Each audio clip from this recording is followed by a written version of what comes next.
con ở kia thay đi dương riêng ông pi ca thiệp tổng nguồn đượcក្នុងរូបអញ្ចឹងកូនកុំភ្លេចចុច subscribe នៅខាងក្រោមវីដេអូនេះក្រុមអ្នកមួយផងចាតោះឥឡូវខ្ញុំថាពេលយូរយើងចាប់ផ្ដើមទាំងអស់គ្នាអញ្ចឹងកូនរៀនមើលថាផ្លែពីរហ្នឹងមួយណាធ្ងន់ជាងគេផ្លែប៉ោមហើយនិងផ្លែ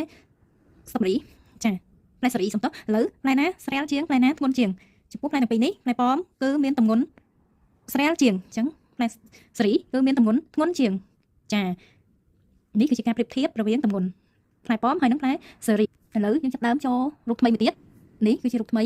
តើរវាងសត្វខ្លាហើយនិងបាល់កូនប្រៀបធៀបគ្នាមើលថាតើមួយណាទម្ងន់ធ្ងន់ជាងមួយណាស្រាលជាងអញ្ចឹង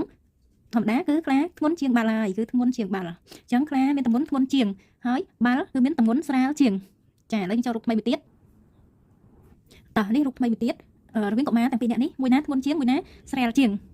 មួយណាធ្ងន់ជាងគេឥឡូវយើងមើលកុមារានិង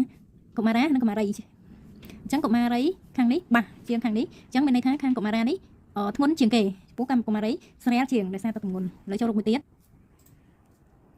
ឥឡូវយើងប្រៀបធៀបគ្នាមួយទៀតរវាងរូបទាំង3ហ្នឹងយើងមានរូបមាន់បាល់ហើយនិងកែវទឹក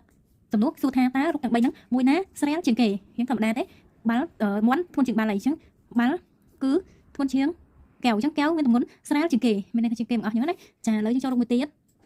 ឥឡូវកូនមើលរវាងរូបទាំង4ហ្នឹងយើងមានផ្លែម្នាស់ប៉ោមម្ទេសហើយនិងផ្លែស្រីចាអញ្ចឹងតើសំណួរសួរដូចមិនរូបមិនដែរតើមួយណាដែលមានទម្ងន់ស្រាលជាងគេអញ្ចឹងម្នាស់ដល់ធំជាងគេអញ្ចឹងវាមានទម្ងន់ធ្ងន់ជាងគេតោះមកផ្លែស្រីនេះធំជាងប៉ោមអញ្ចឹងវាមានទម្ងន់ធំជាងហើយប៉ោមនេះមានទម្ងន់ធ្ងន់ជាងម្ទេសធម្មតាម្ទេសទូជាងគេអញ្ចឹងស្រាលជាងគេចាអញ្ចឹងម្ទេសគឺជារូបដែលមានទម្ងន់ស្រាលជាងគេឥឡូវយើងចូលរូបមួយទៀតដំរីរូប3នេះដំរីជ្រូកព្រាបគេសួរថាតើមួយណាដែលមានទម្ងន់ធ្ងន់ជាងគេដល់ពេលដែលមានរូប3បែបនេះគេប្រើពាក្យថាធ្ងន់ជាងគេជ្រូកមានទម្ងន់ធ្ងន់ជាងដល់ពេលព្រាបនេះមានទម្ងន់ស្រាលជាងគេចាឥឡូវដំរី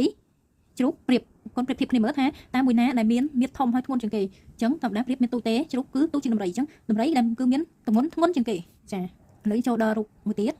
រវាងកុមារីកូនក្មេងនេះហើយកង្កែបហើយនឹងឆ្កែសំណួរសួរទៀតថាតើមួយណាដែលមានទម្ងន់ស្រាលជាងគេអញ្ចឹងធម្មតាគឺមនុស្សតែងតែធំជាងសត្វឆ្កែអញ្ចឹងឆ្កែធំជាងកង្កែបអញ្ចឹងទម្ងន់ដែលសត្វដែលទូជាងគេនេះគឺតែងតែស្រាលជាងគេហើយអញ្ចឹងកង្កែបមានទម្ងន់ស្រាលជាងគេអញ្ចឹងក្នុងវីដេអូនេះក៏មានតែប៉ុណ្្នឹងទេជួបគ្នានៅវីដេអូក្រោយទៀត